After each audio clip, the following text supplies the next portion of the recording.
စိတ်ညစ်ပြီးဘာမှမလုပ်ချင်တော့တဲ့အခါကောင်းကင်ကိုမော့ကြည့်ပြီးငါဒီလိုနေလို့မဖြစ်ဘူးဆိုပြီးကိုပြန်ထိန်းချုပ်ပါအခက်ခဲတွေနဲ့ကြုံတွေ့ရတဲ့အခါအားမလျှော့လိုက်ပါနဲ့အခက်ခဲတိုင်းဟာတင့်ကိုကြန့်ခိုင်တန်မာစေပါတယ်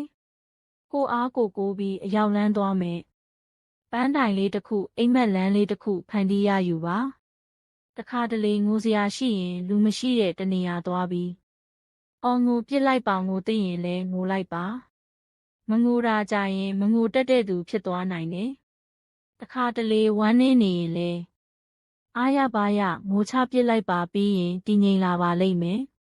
အစင်မပြေရင်လဲအစင်ပြေသလိုနေပါတချို့ကြတော့စူးစားပေမဲ့အစင်မပြေပြန်ဘူးမစူးစားပဲထိုင်နေရင်ပိုအစင်မပြေဖြစ်သွားကြတယ်ထပ်ပြီးစူးစားပါလို့ဆိုတာစူးစားခြင်းစိတ်ရှိရင်ဘလောက်ပဲအသက်တွေရဖြစ်လာနိုင်ပါတယ်ဆုံးရှုံးမှုတွေရှိရင်လဲစိတ်ကိုဖြေပြီးနောက်တစ်ကြိမ်မမှားအောင်သတိထားပါလောကမှာနားမလည်တဲ့အရာတွေရှိနိုင်ပါတယ်အရေးကြီးတာကနားမလည်တာကိုနားလည်အောင်စူးစားဖို့ပါ